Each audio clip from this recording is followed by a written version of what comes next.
I got so much motherfucking design on right now. Break it down, bring it back, make it clap. I got 3 old thoughts, new block, where that thing. Bitches on my line, and you know they come straight. Hold up, what it not, 45, scope it cash like whoa.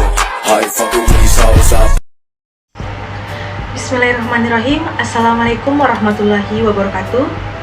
Sebelumnya saya ingin mengucapkan terima kasih kepada Bapak Apoteker Safarudin MSI selaku dosen pengampu mata kuliah wawasan ilmu farmasi. Hai semua, perkenalkan nama saya Tiur Ayu Permata Kisna dengan NIM D1B122341. Saya berasal dari kelas 04 Ali Jenjang. Saya merupakan salah satu mahasiswi dari Universitas Megareski, tepatnya Fakultas Farmasi, Prodi S1 Farmasi Ali Jenjang. Nah, pada kesempatan kali ini, kita akan membahas tentu saja mengenai materi kefarmasian. Salah satunya yaitu pharmaceutical industry atau lebih dikenal dengan istilah industri farmasi. Baiklah, sebelum kita masuk ke materi, saya memohon kepada teman-teman yang sempat untuk menonton video ini agar bersedia memberikan like dan juga share ke teman lainnya agar video ini dapat dijadikan sebagai media untuk menambah wawasan dan juga pengetahuan mengenai dunia farmasi.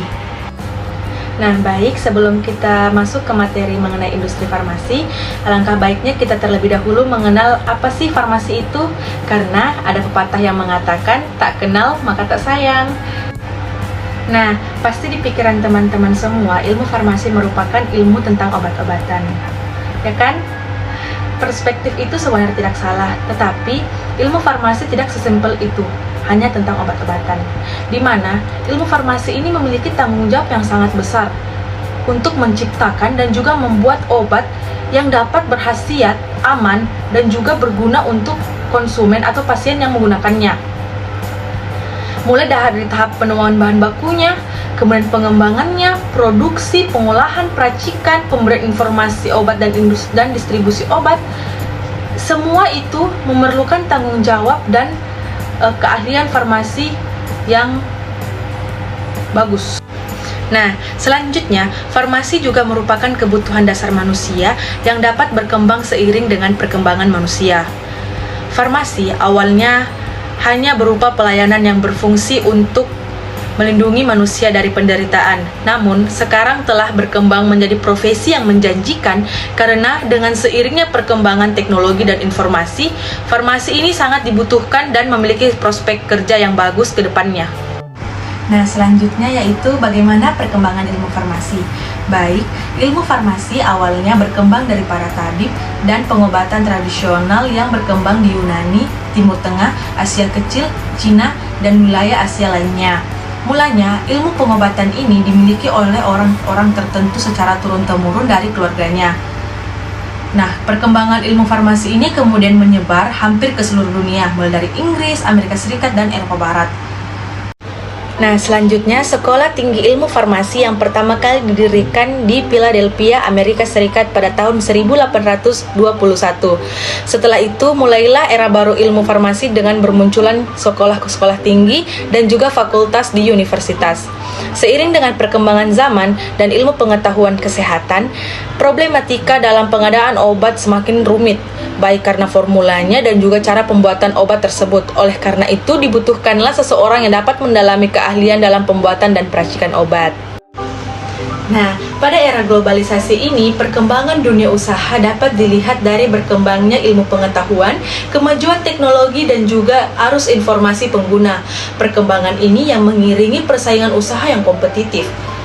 Perkembangan sektor industri di suatu negara sangat berpengaruh terhadap kemajuan ekonomi negara tersebut, sehingga secara langsung maupun tidak langsung, perkembangan pembangunan juga semakin pesat dari waktu ke waktu. Salah satu sektor perusahaan yang berkembang di Indonesia adalah perusahaan farmasi. Nah, baik, selanjutnya kita masuk ke industri farmasi. Apa sih industri farmasi itu? Jadi, industri farmasi merupakan badan usaha yang memiliki izin dari Menteri Kesehatan untuk melakukan kegiatan pembuatan obat maupun bahan obat. Nah, industri farmasi ini memiliki fungsi dalam pembuatan obat dan atau bahan obat, pendidikan dan pelatihan, penelitian dan pengembangan. Dan industri farmasi memiliki tujuan yaitu untuk menghasilkan obat yang aman dan efektif untuk digunakan dalam terapi dan untuk kepentingan ekonomi suatu negara. Industri farmasi juga bertujuan untuk daya tahan tubuh suatu negara. Nah, selanjutnya yaitu dalam membuka usaha industri farmasi, ada berbagai macam persyaratan yang harus dilengkapi untuk memperoleh izin produksi.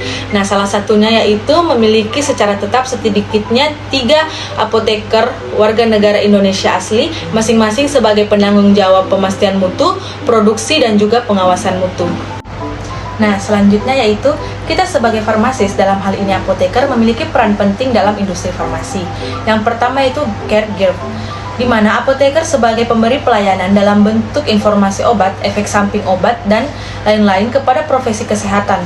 Perlu adanya interaksi dengan individu atau kelompok dalam industri. Kemudian yang kedua yaitu decision maker, di mana apoteker sebagai pengambil keputusan yang tepat untuk mengefisienkan dan mengefektifkan sumber daya yang ada di industri. Kemudian yang ketiga itu communication. Apoteker harus memiliki kemampuan untuk berkomunikasi dengan baik secara lisan maupun lisan kepada yang lainnya. Nah, selanjutnya yaitu apoteker sebagai leader, di mana apoteker sebagai pemimpin yang berani mengambil keputusan dalam mengatasi berbagai permasalahan yang terjadi di industri dan memberikan bimbingan ke bawahannya dalam mencapai sasaran industri. Selanjutnya yaitu apoteker sebagai manajer, di mana apoteker berperan sebagai pengelola seluruh sumber daya yang ada di industri farmasi dan mampu mengakumulasikannya untuk meningkatkan kinerja industri dari waktu ke waktu. Dan yang terakhir yaitu apoteker sebagai long life learner, di mana apoteker belajar terus-menerus untuk meningkatkan pengetahuan dan kemampuannya. Baik, selanjutnya yaitu peran tenaga kefarmasian, dalam hal ini apoteker dan juga tenaga teknis kefarmasian. Yang pertama yaitu di bagian produksi, yaitu memastikan obat yang diproduksi disimpan sesuai dengan prosedur, kemudian menyetujui prosedur yang terkait dengan aktivitas prosedur secara ketat, dan memastikan bahwa catatan produksi telah dievaluasi dan ditandatangani oleh personel yang berwenang. Selanjutnya yaitu di bidang quality control. Yang pertama, menyetujui spesifikasi, instruksi pengambilan sampel, dan prosedur pengendalian mutu lainnya. Kemudian yang kedua, memastikan bahwa semua pengujian yang diperlukan telah dilakukan. Kemudian yang ketiga, menyetujui dan mengawasi semua analisis berdasarkan kontrak. Dan yang terakhir yaitu memastikan verifikasi yang tepat telah dilakukan. Baik, selanjutnya yaitu di bidang quality assurance. Yang pertama, kita melakukan memastikan penerapan sistem mutu. Yang kedua, berpartisipasi dalam pembuatan manual mutu perusahaan. Kemudian yang ketiga yaitu mengawasi audit internal. Yang keempat yaitu mengawasi fungsi departemen kendali mutu. Dan yang terakhir yaitu berpartisipasi dalam pelaksanaan audit eksternal. Baik, jadi di industri farmasi ini ada yang namanya CPOB atau cara pembuatan obat yang baik, di mana CPOB ini bertujuan untuk menjamin mutu obat secara konsisten, memenuhi persyaratan yang ditetapkan dan sesuai dengan tujuan penggunaannya. Nah, di mana CPOB ini ada yang namanya aspek produksi dan juga aspek pengendalian mutu. Baik, jadi aspek produksi merupakan salah satu aspek bisnis plan yang menjelaskan proses produksi termasuk teknis atau operasional yang digunakan, kemudian teknologi yang digunakan sampai produk tersebut diterima konsumen, seperti jenis barang yang diproduksi, kualitas barang, jumlah barang, bahan baku, dan juga pengendalian produksinya. Dan selanjutnya yaitu aspek pengendalian mutu yang untuk memastikan obat dibuat dan dikendalikan secara konsisten untuk mencapai standar mutu yang sesuai dengan tujuan penggunaan dan juga persyaratan izin edar, persetujuan uji klinik atau spesifikasi produk.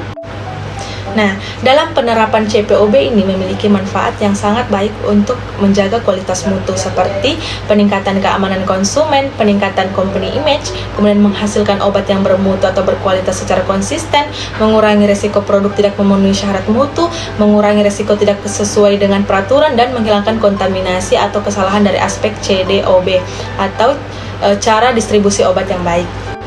Nah, selanjutnya di sini dapat kita lihat terdapat bagan di mana pabrik yang digunakan sebagai tempat produksi usaha industri farmasi. Nah, pada pabrik tersebut terdapat dua, yaitu ada aspek dan juga prinsip.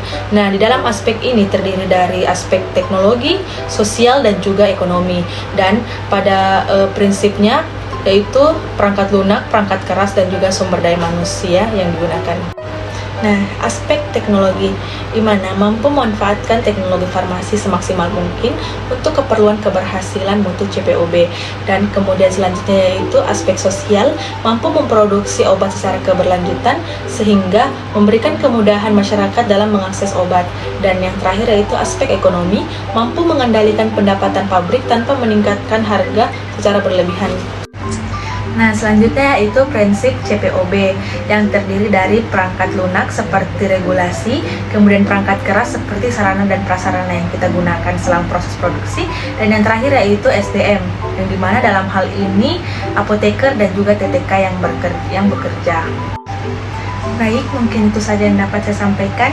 Kurang dan lebihnya mohon dimaafkan karena kesempurnaan hanya milik Allah Subhanahu wa Ta'ala. Jika ada tutur kata saya yang salah, saya mohon maaf. Dan jika ada kata-kata yang kurang berkenan di hati teman-teman semua, saya juga mengucapkan mohon maaf. Semoga dengan adanya video ini dapat dijadikan sebagai media untuk menambah wawasan dan juga ilmu pengetahuan kita tentang dunia farmasi, terkhusus mengenai pharmaceutical industry atau industri farmasi.